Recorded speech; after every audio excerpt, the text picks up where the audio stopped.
প্রিয় ছাত্রছাত্রী, তোমাদের সকলকে আমার এএসডিপি স্টাডি রুমে স্বাগত।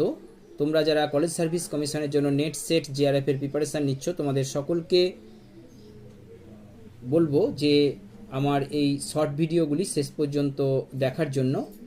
তো আগের ভিডিওতে আমরা শেষ করেছিলাম 48 নাম্বারে যে প্রশ্নটি দেখতে পাচ্ছ, এই প্রশ্নটি দিয়ে পজ করে আরেকবার দেখে নেবে। পারলে আগের ভিডিওটি অবশ্যই দেখবে। তো এখন আমরা শুরু করব 49 নাম্বার দাগে যে প্রশ্নটি রয়েছে, any counselling theory or practice that incorporates and combines doctrines, findings and techniques selected from diverse theoretical systems is termed as, এটা হবে অপশান সি, ইলেকট্রিক কাউন্সেলিং অর্থাৎ বৈদ্যুতিক পরামর্শ। নেক্সট প্রশ্ন হচ্ছে, ম্যাচ করতে দেওয়া রয়েছে, দেখো লিস্ট 1 এবং লিস্ট 2 এর মধ্যে। আমি এটা পড়ছি না, জাস্ট তোমাদেরকে দেখিয়ে দিচ্ছি।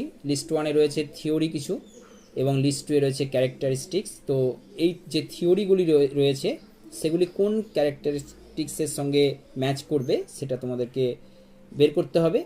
তো এই প্রশ্নের উত্তর সরাসরি তোমাদের বলে দিচ্ছি যে এই প্রশ্নের উত্তর হবে অপশান সি, অর্থাৎ এ এর সঙ্গে ম্যাচ করবে 2 নাম্বারেরটা এবং বি এর সঙ্গে ম্যাচ করবে তোমার 4 নাম্বারেরটা এবং সি এর সঙ্গে ম্যাচ করবে 1 নাম্বারেরটা এবং শেষ ডি এর সঙ্গে ম্যাচ করবে 3 নাম্বারেরটা। ঠিক আছে, চলে এসো পরের প্রশ্নে।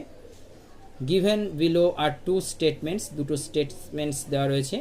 তো স্টেটমেন্টস প্রথমে দেখো যেটা রয়েছে সেটা হচ্ছে, the curriculum principles should reflect the school's values, context, pedagogy and needs। এটা তো অবশ্যই সত্য মনে হচ্ছে। তারপর দেখো statements 2, schools need to identify the resources required to bring their curriculum to life and ensure its coherence।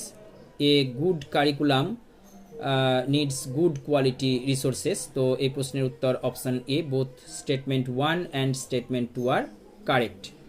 তারপরে দেখো নেক্সট যে প্রশ্ন 52 number, the national curriculum framework 2005 begins with a question from an essay titled Civilization and Progress. This essay was written by Rabindranath Tagore, option C. Thank you for watching.